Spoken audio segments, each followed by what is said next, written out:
నమస్కారం, NS news కి స్వాగతం. నా పేరు ఉషా. ముందుగా ముఖ్యాంశాలు. సామాజిక ఉద్యమకారుడు, ఇంటి స్థలాలు లేని నిరుపేదలకు గత ప్రభుత్వం జగ్గంపేటలో జగనన్న కాలనీలో 2900 మందికి ఇంటి స్థలాలు ఇచ్చారని, సుమారు 1000 మంది గృహాలు నిర్మించుకున్నారని, సుమారు 500 గృహాలు నిర్మాణంలో ఉన్నాయని, జగనన్న కాలనీలో గోతులు, బురద రోడ్లలో ప్రయాణించలేక, త్రాగడానికి నీళ్లు లేక, కనీస వసతులు లేక ఎన్నో ఇబ్బందులు పడుతున్నామని జగనన్న కాలనీ ప్రజలు తమ సమస్యలు పాటంశెట్టి సూర్యచంద్రకు తెలిపారు.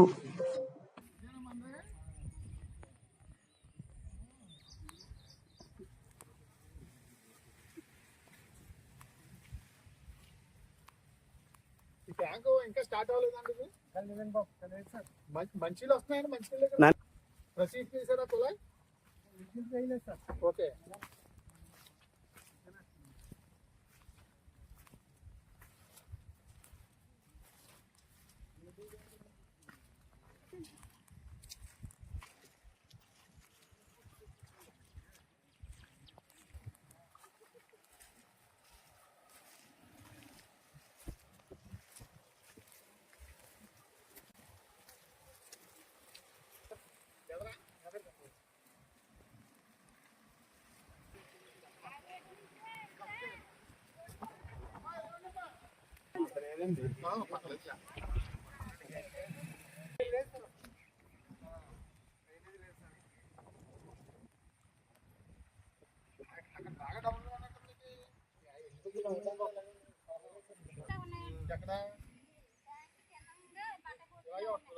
ట్రాన్స్ఫరాలు ఉన్నాయి కదండి.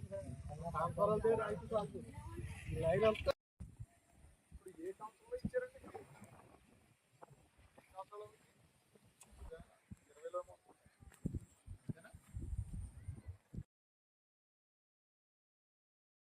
నమస్తే అండి. పాటంశెట్టి సూర్యచంద్ర, జగ్గంపేట నియోజకవర్గం సామాజిక ఉద్యమకారుని.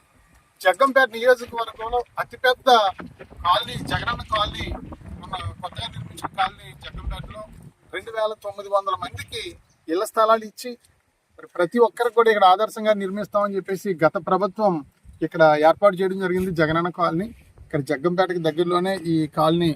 ఇప్పుడు కాలనీ చూడడానికి రావడం జరిగింది. ఈ ప్రజలందరూ కూడా కోరారు, ఒకసారి వచ్చి మా పరిస్థితులు చూడండి అన్న అని చెప్పేసి కోరితే ఇక్కడికి వచ్చి చూడడం జరిగింది. ఇక్కడ చాలా దయనీయమైన పరిస్థితుల్లో జగనన్న కాలనీలో ప్రజలందరూ ఉన్న పరిస్థితి. సుమారు 2900 మందికి ఇళ్ల స్థలాలు ఇచ్చారు. దాంట్లో 1000 మంది పైన ఇల్లు నిర్మించుకున్నారు. ఇంకా 500-600 మంది నిర్మాణంలో ఉన్నాయి, ఇంకా కన్స్ట్రక్షన్ లో ఉన్నాయి. ఇల్లు నిర్మించుకున్న వాళ్ళు ఇక్కడ ఏ రకంగా జీవించాలో తెలియని పరిస్థితి. నడ్డానికి దారి లేదు, బైకులు కానీ వాహనాలు కానీ రావడానికి కూడా దారి లేని పరిస్థితి. ఎక్కడికక్కడే దిగబడిపోతా ఉన్నాయి. చాలా బాడీ బందగా రోడ్లంతా కూడా ఛిద్రంగా ఉన్న పరిస్థితి. మరి ఇక్కడ నిర్మించుకునే ఇల్లులకి వచ్చే సామాగ్రి అంటే మెటీరియల్ తెచ్చుకోవడానికి కూడా దారి లేక నిర్మాణాలు ఆఫ్ చేసామని చెప్పేసి చాలా మంది చెప్తా ఉన్నారు. ఇక కొత్త వాళ్ళు రావడానికి కూడా ఇక్కడ ఏమీ వసతులు లేవు, రహదారులు లేవు, మంచినీటి సదుపాయం లేదు. అక్కడికి వెళ్ళి ఏమి చేయగలం అని చెప్పేసి కొంచెం మంది ఆలోచించే పరిస్థితి. దయచేసి కూటమి ప్రభుత్వాన్ని మేము ప్రజల పక్షాన్ని విజ్ఞప్తి చేస్తా ఉన్నాం. తక్షణం ఇక్కడ రోడ్డు ముందు వేయండి. ఎందుకంటే ఇప్పుడు సిమెంట్ రోడ్లు మీరు వేయలేకపోయినా కనీసం ప్రజలు నడడానికి, వాహనాలు వెళ్ళడానికైనా సరే కనీసం గ్రావులు, కంకర రోడ్లు అన్నా వేయడం వల్ల కొంచెం ప్రజలు రాకపోకలకి ఇబ్బంది లేకుండా ఉంటుంది. కొన్ని వర్షాకాలం తర్వాత సిమెంట్ రోడ్లు వేసినా ఇప్పుడు ఈ వర్షాకాలం గట్టెక్కే విధంగా ప్రజలు జీవనానికి ఇబ్బంది లేకుండా, నడడానికి ఇబ్బంది లేకుండా మరి వెంటనే రోడ్లు వేయాలని చెప్పేసి ప్రభుత్వానికి, గౌరవ శాసనసభ్యుల వారికి అందరికి కూడా మేము విజ్ఞప్తి చేస్తా ఉన్నాం. ఇప్పుడు మేము చూస్తుండగానే బండి మీద ఒక కుటుంబం పడిపోయిన పరిస్థితి, అంటే జారిపోతా ఉన్నాయి. అసలు నడ్డానికి కూడా దారి లేని పరిస్థితుల్లో జగనన్న కాలనీ ఉంది.